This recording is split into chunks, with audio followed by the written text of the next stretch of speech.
اعوذ باللہ من الشیطان الرجیم بسم اللہ الرحمن الرحیم۔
صدق اللہ العظیم۔ الحمد للہ رب العالمین، والصلاة والسلام علی سید المرسلین وعلی آلہ واصحابہ اجمعین، اما بعد۔ سورۃ النحل کا یہ دوسرا رکوع ہے جس کی ابھی آپ کے سامنے تلاوت کی گئی۔ 2 آیتیں چھوڑ کر پورا رکوع پڑھا گیا ہے۔ آیت نمبر 10 سے آیت نمبر 18 تک کی ان 8 آیتوں میں اللہ تعالی نے اپنی ایک خاص نعمت کا تذکرہ فرمایا اور بندوں کے ذہنوں کو اس جانب منتقل فرمایا کہ اگر اللہ کی نعمت نہ ہوتی تو تم زندگی کیسے گزارتے، تمہارے لیے کیا پریشانی ہوتی۔ کیونکہ سلسلہ کلام چل رہا ہے سورۃ النحل کا، جو مکہ مکرمہ میں آپ صلی اللہ علیہ وسلم پر اس موقع پہ نازل ہوئی جبکہ ہجرت کا زمانہ قریب آ رہا ہے۔ کئی سال نبوت کے گزر چکے ہیں، 8-9 سال، اور مکے کے لوگوں میں سختی بڑھتی جا رہی ہے۔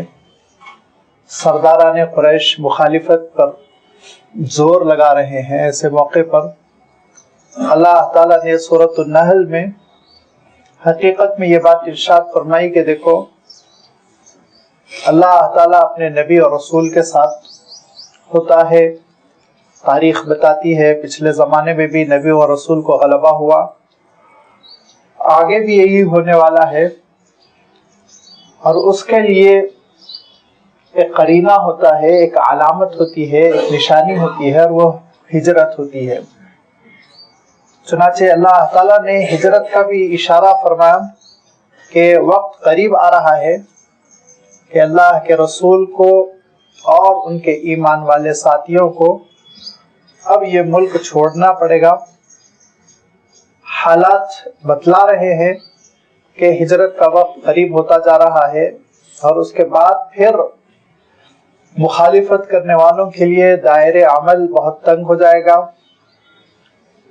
اور یہ مخالفتیں ان کو سستی نہیں پڑیں گی، مہنگی پڑیں گی۔ لہذا وہ عقل سے کام لیں۔ جس پروردگار نے ان پر احسانات کی بارش کی اور جس نے ان کو طرح طرح کی نعمتوں سے نوازا، ان نعمتوں کا تقاضا یہ ہے کہ اس کا شکر ادا کریں، اس کی بندگی کریں۔ اسی پروردگار نے انسان کو پیدا کیا اور ایک خاص نظام کے ساتھ پیدا کیا، جو نظام یہ بتاتا ہے کہ انسان جو ہے تو ایک مشت خاک کا پتلا، لیکن اس کے ساتھ ساتھ اللہ تعالیٰ نے اس کو جو جس نظام کا پابند بنایا ہے اس دنیا میں آنے کے لیے، تو ارشاد فرمایا کہ خلق الانسان من نطفۃ فاذا هو خصیم مبین۔ اگر اس پر وہ غور کر لے تو جھگڑا کرنا بھول جائے، انسان کو اس کی حقیقت معلوم ہو جائے، کیسے حقیر جرثومے سے اللہ تعالیٰ نے اس کے وجود کو اٹھایا اور اس دنیا میں بھیجا۔ پھر اللہ تعالیٰ نے اس کے ساتھ رحم و کرم کا معاملہ فرمایا۔ اللہ تعالیٰ نے اس کو اتنی نعمتوں سے نوازا، اتنی نعمتوں سے نوازا کہ مالک کی وفاداری کرتے ہوئے انسان زندگی بسر کرے، اور پوری کی پوری زندگی شکرانے میں بسر کر دے تو ناکافی ہے۔ ذرا جانوروں سے سبق لے کہ ان کو کس نے پیدا کیا۔ پیدا تو اللہ تعالیٰ نے کیا، ان میں سے مویشیوں کو انسان پالتا ہے اور وہ ان کو چراگاہ لے جاتا ہے۔ اللہ تعالیٰ نے جو گھاس پیدا کی، اللہ تعالیٰ نے جو درخت پیدا کیے، اس سے ان جانوروں کو غذا دیتا ہے، اور یہ کیا غذا کیا دے دیتا ہے اور کیا پال لیتا ہے، وہ اس طرح حق اس پر جتاتا ہے، اس طرح حق جتاتا ہے کہ ان جانوروں کو ذبح کرتا ہے، ان کے ٹکڑے ٹکڑے کرتا ہے، ان کی بوٹی بوٹی استعمال کرتا ہے، ان کی ہڈی استعمال کرتا ہے، ان کی پوست استعمال کرتا ہے، ان کی اسکین استعمال کرتا ہے، ان کے روئیں استعمال کرتا ہے، ان کے کھر استعمال کرتا ہے، کسی چیز کو نہیں چھوڑتا۔ اور زندہ ہو تو بوجھ لاتا ہے، ایک مقام سے دوسرے مقام پر لے جاتا ہے، خود بیٹھتا ہے، سواری کرتا ہے۔ لہذا تھوڑا سا پانی سامنے کر دینے سے اور گھاس سامنے ڈال دینے سے وہ اپنے آپ کو ایسا مالک سمجھتا ہے کہ ان جانوروں کو جیسا چاہے استعمال کرے۔ تو ذرا غور کرے کہ جو اصلی تمہارا مالک ہے، جو تم کو غذا دے رہا ہے، غلہ دے رہا ہے، جو تم کو زندگی کا سامان دے رہا ہے، وہ مالک کا تقاضا، جانور کے تو تم اصلی مالک نہیں ہو، عارضی طور پر مالک ہو، لیکن جو تمہارا اصلی مالک ہے، جس نے تم کو جان دی، جس نے تم کو جینے کے لیے سامان دیا، اس مالک کا تقاضا کیا ہونا چاہیے، کیسی بندگی کرنی چاہیے۔ لیکن انسان اس کی بندگی میں کتنی سستی کرتا ہے۔ وعلی اللہ قصد السبیل ومنها جائر، اصل تو راستہ اللہ تعالیٰ کی جانب ہونا چاہیے، مقصود اللہ تعالیٰ ہونا چاہیے، لیکن ومنها جائر، بہت سے ہیں جو پگڈنڈیوں پر نکل جاتے ہیں، شرک کرنے لگتے ہیں، ناشکری کرنے لگتے ہیں، انکار کرنے لگتے ہیں، بغاوت کرنے لگتے ہیں۔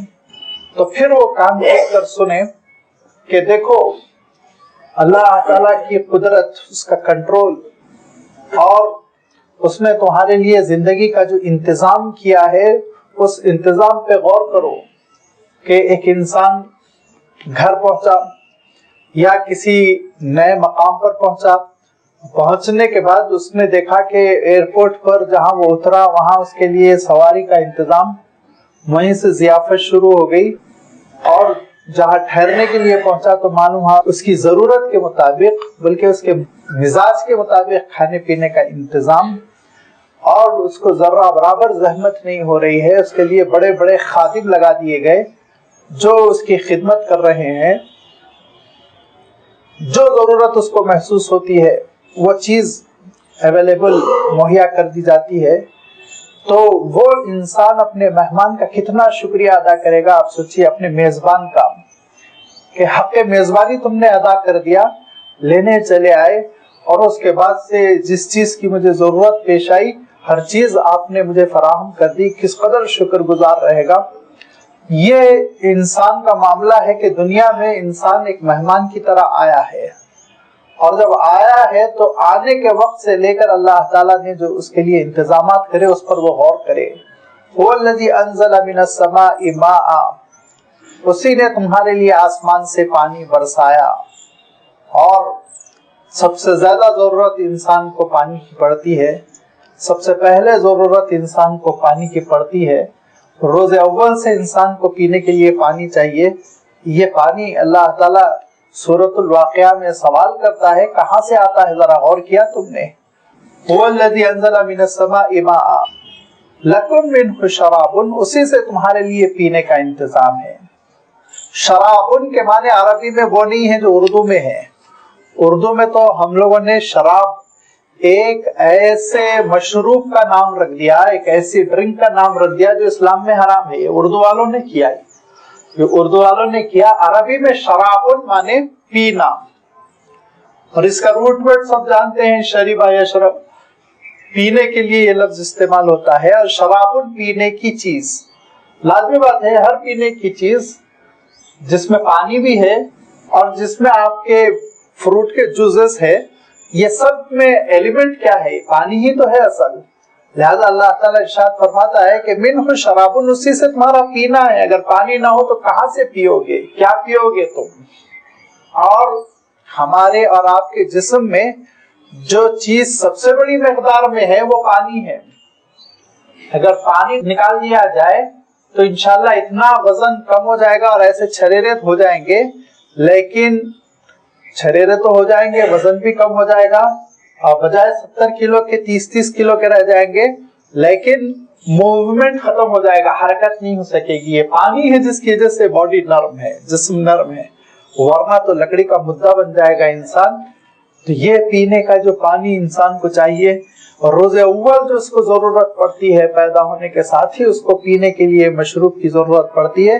غذا تو ابھی 6 مہینے سال کے بعد شروع ہوگی، پینے کا مسئلہ تو یہ ہے کہ پہلے دن سے چاہیے۔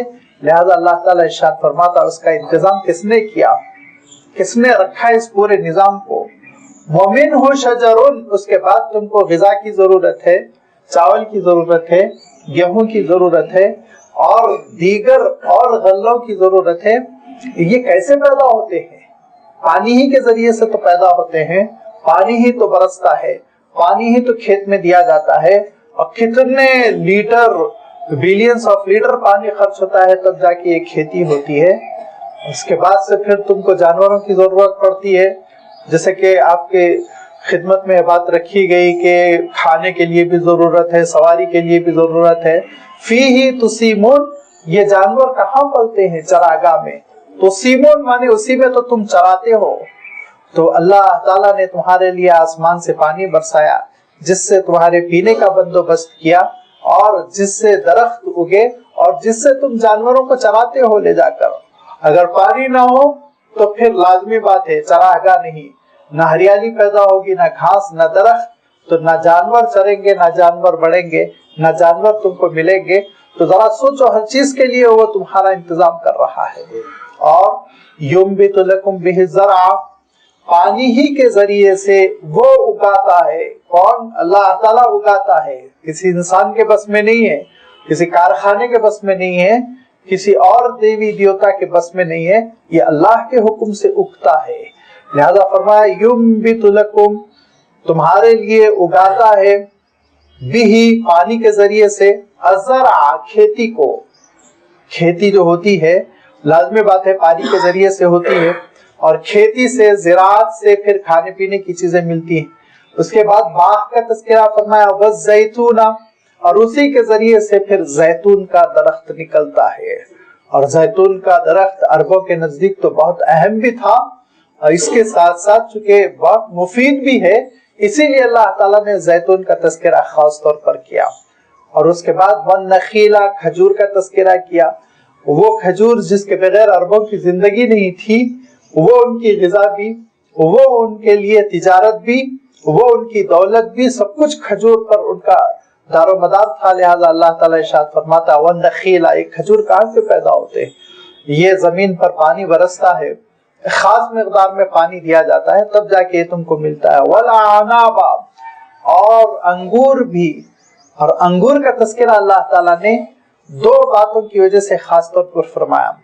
پھلوں میں انگور کا تذکرہ یہاں اس لیے کیا گیا کہ انگور میں آپ دیکھیں گے پانی بھرا ہوا ہوتا ہے، پانی سے لبالب لہذا اس میں خاص مقدار میں پانی موجود ہے.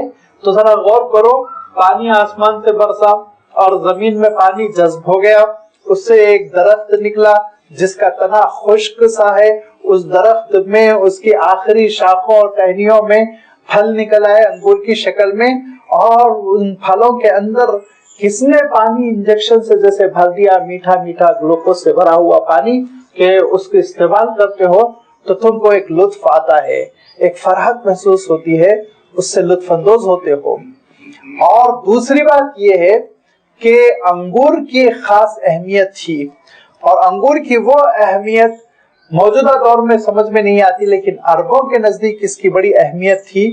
اسلام کے آنے سے پہلے لازمی بات ہے انہوں نے شراب حلال کر رکھی تھی، اور شراب جو اصل حاصل ہوتی، اردو کی شراب کی بات کر رہا ہوں جس کو عربی میں خمر کہتے ہیں، اصل خمر جو ہے، جو اصل شراب تھی عربوں کے پاس، وہ انگور کی ہوا کرتی تھی، باقی دوسری چیزوں کی وہ ثانوی درجے کی ہوتی تھی، سیکنڈ کلاس ٹائپ.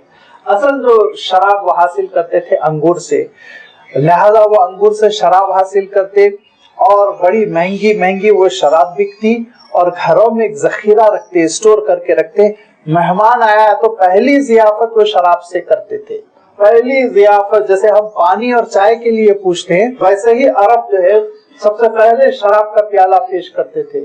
یہ تو اللہ کے رسول صلی اللہ علیہ وسلم نے ایسی تربیت فرمائی کہ دھیرے دھیرے ان کے اندر شراب سے بیزاری پیدا کی، اور اس کے بعد مدینہ منورہ میں اعلان فرما دیا کہ اللہ تعالیٰ نے تمہارے لیے شراب حرام کر دی. تو ایسا اعلان فرمایا کہ دیکھو شراب سے اس قدر اکھڑ جاؤ، اتنے دور ہو جاؤ، اس قدر بیزار ہو جاؤ کہ 5 برتن جن کا تعلق شراب سے ہے وہ برتن بھی توڑ کے پھینک دو. لہذا ان 5 برتنوں کو جن کا تذکرہ حدیث میں آتا ہے ان کو توڑ کے پھینک دیا. اس برتن کو بھی جس میں شراب بنائی جاتی ہے، اور اس گھڑے کو بھی جس گھڑے میں تم گھر میں شراب رکھتے تھے، اور اس سراہی کو بھی جس سے تم شراب سرو کرتے تھے، اور اس پیمانے کو بھی جس سے تم شراب پیتے تھے، 5 برتن توڑ کے پھینک دو کہا، یاد بھی باقی نہ رہے. تو پھر مدینہ منورہ میں صحابہ نے یہ نہیں کہا کہ ہم برتن دھو کے رکھ لیں، اللہ کے رسول برتن کا کیا قصور، نہیں. جب کہا اللہ کے رسول نے کہہ دیا شراب تو نالیوں میں بہا دی. یہاں تک کہ بعض لوگوں نے کہا ارے تم سرکہ بنا دیتے، بعض نے کہا ہم تمہارے غیر مسلم پڑوسی ہیں ہم کو دے دیتے. کہا نہیں، جب حرام کر دی گئی حرام کر دی گئی، قصہ ختم، اب یہ چیز ہمارے گھر میں نہیں موجود رہے گی. اور اس کے بعد سے انہوں نے ان برتنوں کو بھی توڑ دیا اور شراب سے سارے تعلقات کو ختم کر لیا. اور بالکل اسلام اور مسلمان نے شراب کا نام لینا چھوڑ دیا تھا.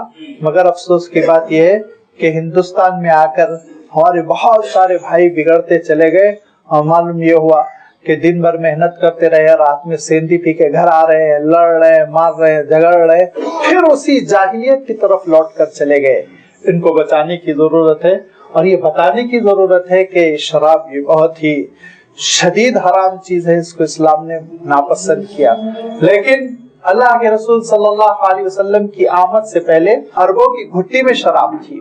عربوں کا ایک غیر معمولی قسم کا مقبول مشروب تھا جس کا روزمرہ میں استعمال تھا، اور اس کی بیس انگور، اس کا دار و مدار انگور پر. لہذا اللہ تعالیٰ نے انگور کا خاص طور پہ تذکرہ کیا. اس سے تمہاری ضیافت ہے، اس سے تمہارے تجارت ہے، اس سے تمہارے گھروں میں ایک زینت ہے. یہ اللہ تعالیٰ نے جو پیدا کیا اس کا ایک خاص انتظام ہے. وہ پانی برستا ہے اور زمین سے یہ چیزیں اگ کر آتی ہے. وَمِن كُلِّ الثَّمَرَاتِ، اور بھی ہر پھل، جس پھل پہ تم کو غور کرنا ہے وہ غور کر لو. ایک بات میں یہاں پہ آپ کے سامنے رکھ دوں، اور اگر یہ بات ہم سمجھ لیں کلی طور پر تو بعض جو قرآن مجید کے اجزاء ہیں وہاں سمجھنے میں، قرآن فہمی میں آسانی ہوگی.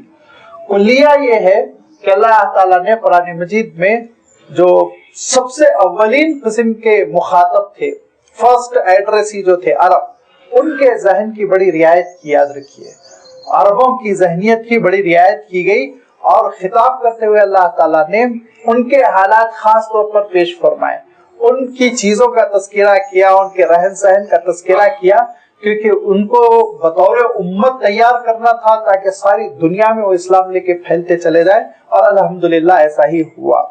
لہذا آپ دیکھیں گے کہ اللہ تعالیٰ نے عربوں میں جو مقبول پھل تھے ان کا تذکرہ کر دیا. زیتون کا تذکرہ فرمایا، کھجور کا تذکرہ فرمایا، انگور کا تذکرہ فرمایا.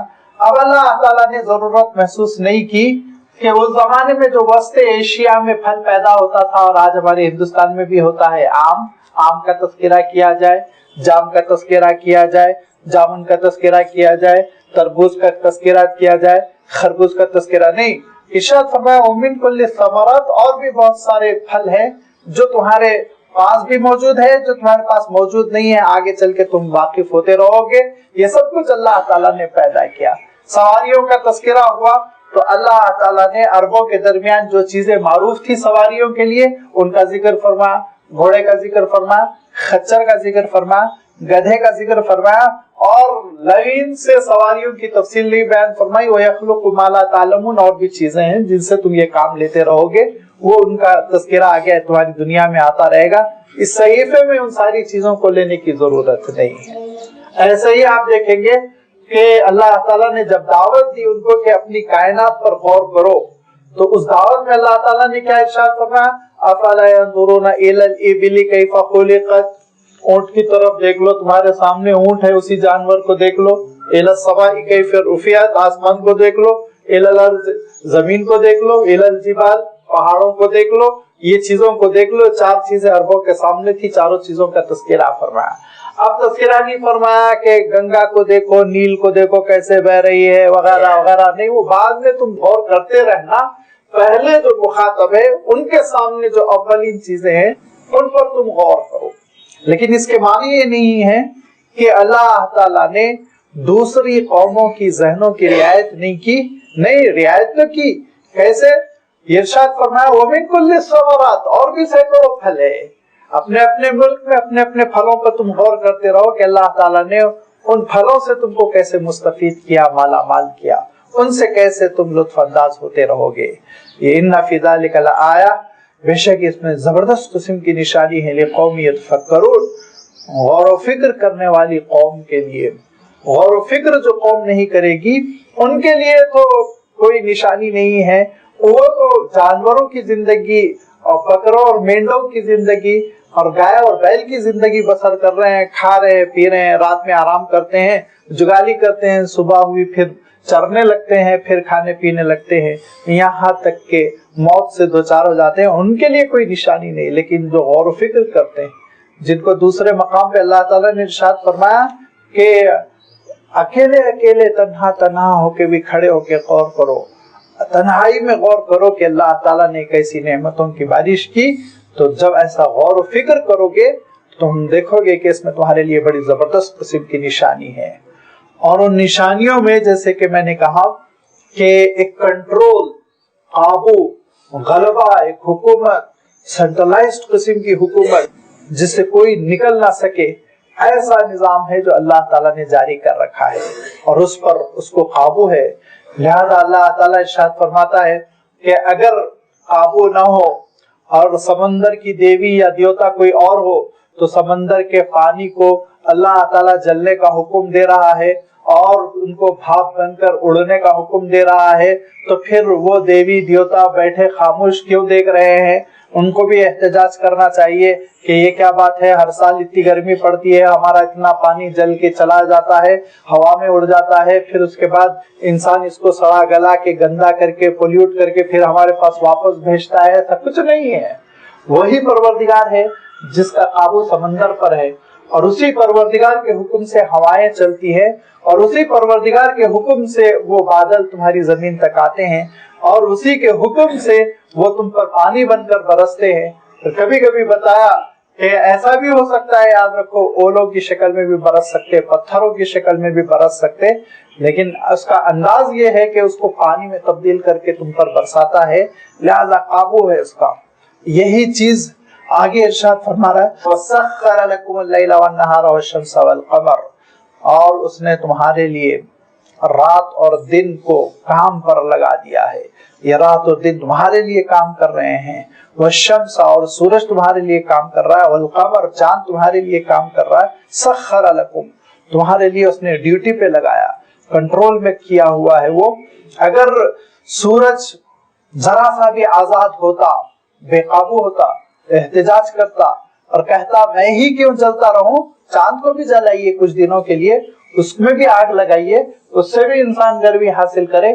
لیکن معلوم یہ ہوا کہ مسخر ہے، قابو میں اللہ تعالیٰ کے، اور اس کی گیسیسی کو جلنا ہے، وہی جلتا رہے گا۔ اور اگر چاند قابو میں نہ ہوتا، تھوڑی بھی اس کے اندر صلاحیت ہوتی بغاوت کی، تو بغاوت کرتا اور یہ کہتا میں ہی دنیا کے اطراف گول گول کیوں پھروں، کبھی کبھی دنیا بھی میرے اطراف گول پھرے، یہ کیا بات ہے کہ مجھے ہی خدمت پہ لگا دیا گیا۔ لیکن اللہ تعالیٰ کے قابو میں ہے، کنٹرول میں ہے۔ لوگوں کو غلط فہمی ہے، چندرما بنا ہوا ہے اور لوگوں کو غلط فہمی ہے وہ سورج پرکاش بنا ہوا ہے، اور سوریہ پرکاش کی عبادت ہو رہی ہے اور چندرما کی عبادت ہو رہی ہے، اور یہ نہیں سمجھ رہے ہیں کہ ادنا خادم ہے، مخلوق ہے، پیدا کرنے والا مالک تو کوئی اور ہے جو کنٹرول کر رہا ہے۔ والنجوم مسخرات بامری، اور ستارے جو اتنی تعداد میں ہے، اتنی تعداد میں ہے کہ آج تک انسان ان کو نہیں گن سکا۔ مجبور ہے انسان ان کے سلسلے میں کہ یہ کہے کہ بس ایک عمومی تعداد کہ یہ 2 بلین ہوں گے، اس سے بھی زیادہ ہوں گے، لیکن گن کر نہیں بتا پا رہا ہے کہ کتنے ستارے اس نے پیدا کیے، اور اس شان کے ساتھ اس نے پیدا کیے کہ پورے آسمان پہ ان کو پھیلا دیے۔ ان فی ذلک آیات لقوم یعقلون، بے شک اس میں بڑی نشانیاں ہیں۔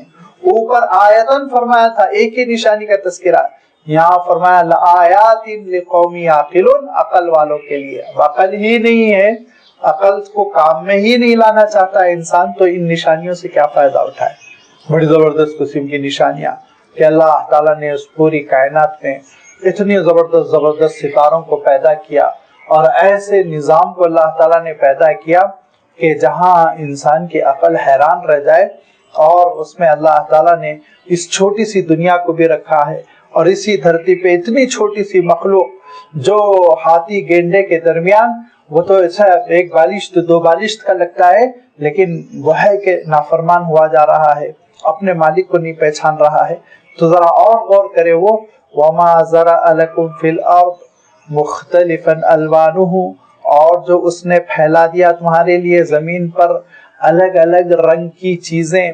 الوانہ کا ایک ترجمہ تو وہی ہے جو میں کر رہا ہوں، مختلفاً الوانہ، الگ الگ رنگ کی چیزیں، کوئی چیز لال ہے، کوئی چیز ہری ہے، کوئی چیز پیلی ہے، لیکن اس سے بلندتر ترجمہ بھی ممکن ہے، مختلفاً الوانہ کے معنی یہ بھی ہو سکتے ہیں رنگ برنگی، یعنی ہمہ اقسام کی چیزیں اس نے تمہارے لیے زمین پر ہمہ اقسام کی چیزیں پھیلا دی۔ تمہارے لیے اس نے غلے کی چیزیں پھیلا دی، تمہارے لیے اس نے پھل کی قسم کی چیزیں پھیلا دی، تمہارے لیے اس نے میوے کی شکل میں چیزیں پھیلا دی۔ یہ ساری چیزوں کا اس نے تمہارے لیے بندوبست کر دیا کہ دیکھو اگر تم کھانا کھاتے کھاتے اکتا جاؤ گے، وہ بیچارے بکرے ہیں، وہ بیچارے بیل ہیں، وہ بیچارے مویشی ہے، وہ تو ایک ہی ہری گھاس کھاتے رہتے ہیں، ڈیلی کھاتے ہیں، صبح سے کھاتے ہیں، شام تک کھاتے ہیں۔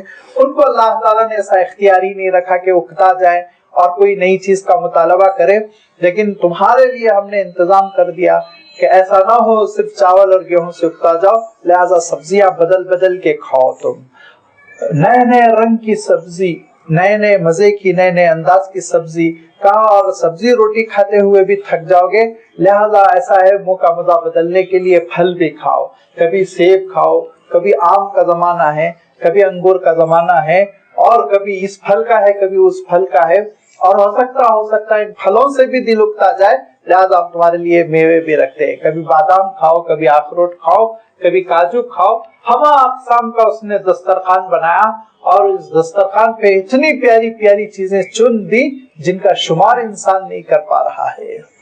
لیکن یہ کہ یہ سب اس لیے ہے ان فی ذلک لآیۃ لقوم یذکرون، وہ قوم جس کے اندر تفکیر کی، نصیحت حاصل کرنے کی صلاحیت ہے، اس کے لیے بڑی زبردست قسم کی اس میں نشانی ہے۔